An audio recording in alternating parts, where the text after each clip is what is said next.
Good morning all of you. आज हम आतंकवाद के ऐसे का पार्ट 2 पढ़ने जा रहे हैं। इससे पहले हमने पार्ट 1 पढ़ा था और हमने पढ़ लिया था प्रमुख अंतर्राष्ट्रीय आतंकवादी संगठन कौन कौन से हैं, उन सब के नाम हमने जाने थे पिछले लेक्चर में। अब हम आतंकवाद के कुछ नियंत्रण और उसे कंट्रोल करने के लिए कुछ जो सजेशंस हो सकते हैं उन पर बात करेंगे और इसके बाद हम इस ऐसे को कंक्लूड करते हैं। तो चलिए शुरुआत करते हैं आतंकवाद के ऐसे के पार्ट 2 की। 11 सितंबर 2001 को अमेरिका में ट्विन टावर की घटना, ये शायद आप सभी को भी याद हो। जब भी आतंकवादी अपने किसी आतंकवादी हमले में बहुत सफल हो जाते हैं तो उनके हौसले बुलंद हो जाते हैं। ये किसी भी कार्य पे लागू होता है, चाहे कोई काम अच्छे उद्देश्य को लेकर के किया गया हो या फिर बुरे उद्देश्य को।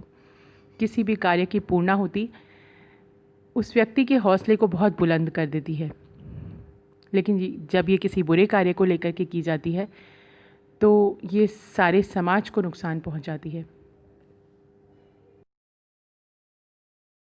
13 सितंबर 2001 को भारत की संसद पर हमला हुआ। 12 अक्टूबर 2002 को बाली, जो कि इंडोनेशिया में है, वहाँ पर बम विस्फोट की घटना हुई।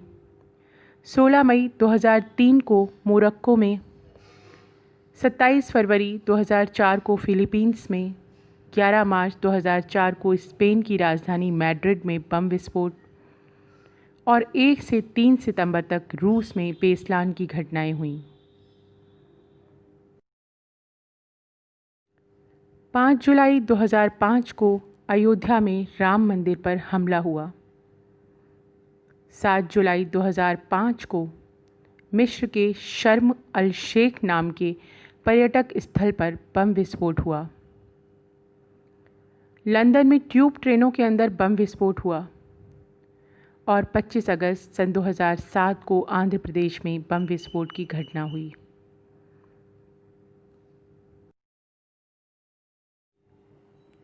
छब्बीस नवंबर सन 2008,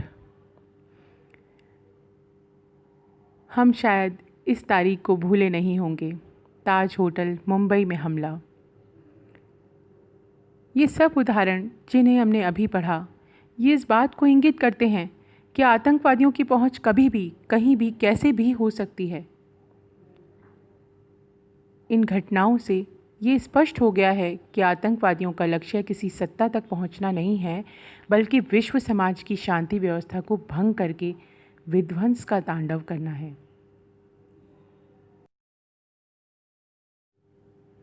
विध्वंस को जन्म देकर लक्ष्य की प्राप्ति ही इनके उन्मादी जोश का प्रेरणा स्रोत है।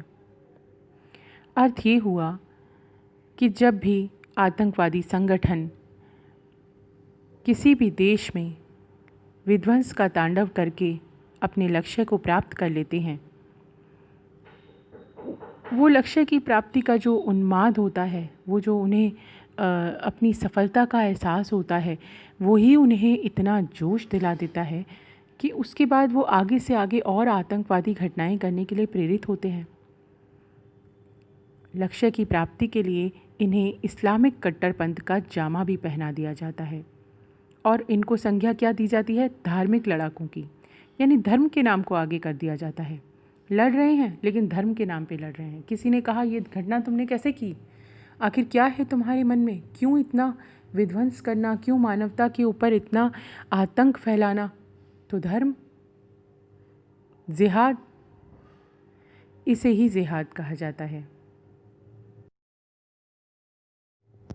आज विश्व शांति को सर्वाधिक आघात पहुंचाने वाला इस्लामिक आतंकवाद ही है, जिसका आधार स्तंभ बना ओसामा बिन लादेन।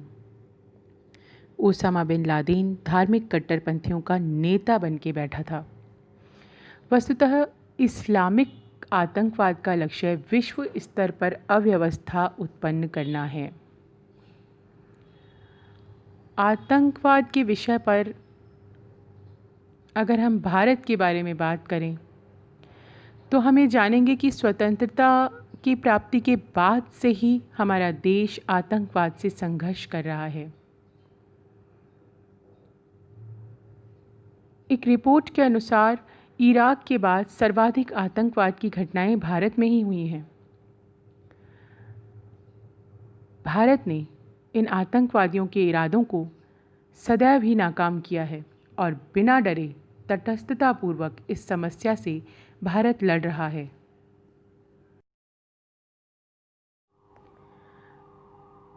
ग्यारह सितंबर 2001 को अमेरिका में ट्विन टावर की घटना, ये शायद आप सभी को भी याद हो। जब भी आतंकवादी अपने किसी आतंकवादी हमले में बहुत सफल हो जाते हैं तो उनके हौसले बुलंद हो जाते हैं। ये किसी भी कार्य पे लागू होता है, चाहे कोई काम अच्छे उद्देश्य को लेकर के किया गया हो या फिर बुरे उद्देश्य को। किसी भी कार्य की पूर्णाहुति उस व्यक्ति के हौसले को बहुत बुलंद कर देती है, लेकिन जब ये किसी बुरे कार्य को लेकर के की जाती है तो ये सारे समाज को नुकसान पहुंचाती है।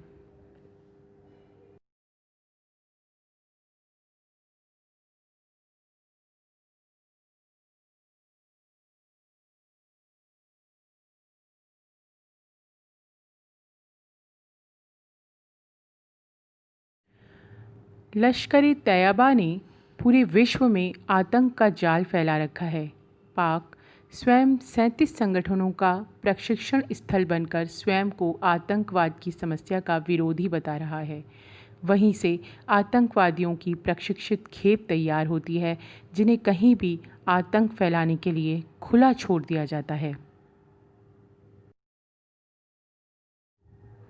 आतंकवाद के नियंत्रण के उपाय और सुझाव क्या क्या होने चाहिए? सवाल ये उठता है कि विश्व के लिए अस्तित्व का सवाल बन चुकी इस आतंकवाद की समस्या से कैसे निजात पाई जाए। इसके लिए ज़रूरी यह है कि विश्व का प्रत्येक राष्ट्र निस्वार्थ भाव से निपटने की जिम्मेदारी ले। इस समस्या से निपटने के लिए ये जो अब हम उपाय कुछ डिस्कस कर रहे हैं, ये उपाय किए जा सकते हैं। आतंकवाद एक वैश्विक समस्या है, इसलिए इसका निदान भी वैश्विक ही होना चाहिए। इस संदर्भ में त्रिस्तरीय रणनीति बनाना समीचीन है। अब ये क्या है त्रिस्तरीय रणनीति, वो जान लेते हैं। सबसे पहली है, अंतर्राष्ट्रीय स्तर पर संयुक्त राष्ट्र संघ एक सुरक्षा प्रहरी की भूमिका निभाए और आतंकवाद के विरुद्ध उसके निर्णय बाध्यकारी हों। अंतर्राष्ट्रीय सम्मेलनों में आतंकवाद की रोकथाम के लिए सकारात्मक निर्णय किए जाएं और आतंकवाद को प्रश्रय देने वाले देशों का अंतर्राष्ट्रीय समुदाय से पूर्णतया बायकॉट कर दिया जाए। उनका अंतर्राष्ट्रीय व्यापार और वित्तीय सहायता पूर्णतः बंद कर दी जाए। एक बार फिर से हम इस पॉइंट को देखते हैं जहां हमने बात की कि इसके संदर्भ में त्रिस्तरीय रणनीति बनानी चाहिए। तो इसमें सबसे पहला जो हमने पढ़ा, ये कह रहे हैं कि अंतर्राष्ट्रीय स्तर पर संयुक्त राष्ट्र संघ एक सुरक्षा प्रहरी की भूमिका निभाए और आतंकवाद के विरुद्ध उसके जो निर्णय है वो बाध्यकारी हों। अंतर्राष्ट्रीय सम्मेलनों में आतंकवाद की रोकथाम के लिए निर्णय किए जाएं, सकारात्मक निर्णय किए जाएं और ऐसे देश जो कि आतंकवाद को प्रश्रय दे रहे हैं, उन्हें अंतर्राष्ट्रीय समुदाय से पूरी तरह से बायकॉट कर देना चाहिए। उनका पूरा अंतर्राष्ट्रीय व्यापार और वित्तीय सहायता बंद कर देनी चाहिए।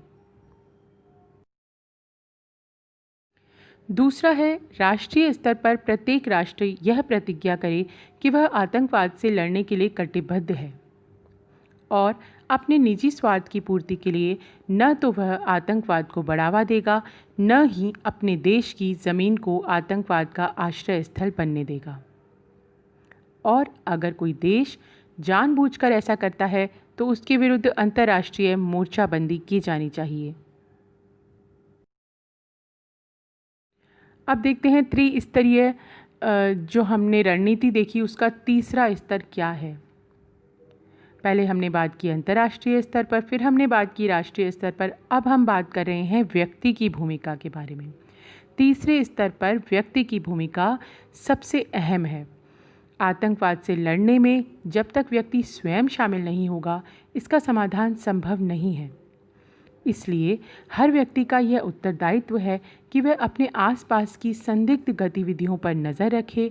यह प्रयास व्यक्तिगत और सामूहिक या सामाजिक स्तर पर प्रभावी रूप से किया जा सकता है।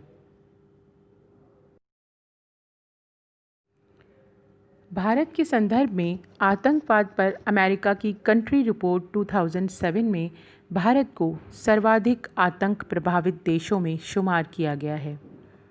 लेकिन इसके आतंक विरोधी प्रयास पुराने, बोझिल, वैधानिक परिवर्तन और विधायी प्रणालियों के कारण अप्रभावी रहते हैं। इसलिए इस संदर्भ में हमारे लिए बहुत आवश्यक है कि राष्ट्रीय स्तर पर न्यायिक प्रक्रिया सुदृढ़ और तीव्र हो। पुलिस प्रशासन के पास पर्याप्त संसाधन हों। राष्ट्रीय स्तर पर खुफिया तंत्र की सूचनाओं, आंकड़ों का विश्लेषण, जांच और आतंकवाद विरोधी ऑपरेशन जैसी कार्यवाही की जाने की बहुत आवश्यकता है। हाईटेक सूचना प्रणाली हो, यानी हमारी जो सूचना प्रणाली है वो बहुत मजबूत होनी चाहिए, हाईटेक होनी चाहिए। मीडिया जांच एजेंसियों का सहयोग करे, देश हित में गुप्त सूचनाओं को सार्वजनिक न करे और आतंकवादियों का महिमा मंडन भी न करे। मीडिया का देखिए बहुत ज़्यादा सहयोग, बहुत ज़्यादा बड़ा रोल होता है। जिस भी चीज़ को चाहे जैसे प्रदर्शित करके देश को एक साथ भ्रमित कर देने की या फिर सही जानकारी देने की, दोनों में से कोई भी भूमिका वो निभा सकता है। या तो सत्य को पेश करके देश के साथ ईमानदारी बता सकता है अपनी, और या फिर झूठ को पेश करके मीडिया कहीं भी बैठ के पूरे देश का समूचा नाश एक साथ ही कर सकता है। तो मीडिया की बहुत बड़ी जिम्मेदारी है कि वो गुप्त सूचनाएं जो देश की हैं उन्हें वो सार्वजनिक न करे और आतंकवादियों का महिमा मंडन भी न करे।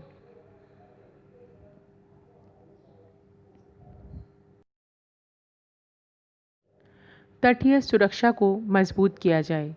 बंदरगाहों और एयरपोर्ट पर जांच प्रणाली को बहुत सशक्त किया जाए, मजबूत किया जाए। देश में खाली पड़ी हुई जो हवाई पट्टियां हैं उनकी बहुत मजबूत निगरानी होनी चाहिए। देश की सीमा पर जो चौकसी है उसे आधुनिक सूचना तंत्र से जोड़ा जाना चाहिए। पुलिस, सेना, अर्धसैनिक बल, इन सब के पास अत्याधुनिक संसाधन होने चाहिए। ऐसा नहीं कि उनके पास किसी संसाधन की ही कमी है इसीलिए वो अपनी कर्तव्य पूर्ति ठीक से नहीं कर पा रहे। इसके अलावा जो अवैध प्रवासी हैं उन्हें राष्ट्रीय सुरक्षा के मद्देनज़र देश से बाहर निकाला जाना चाहिए।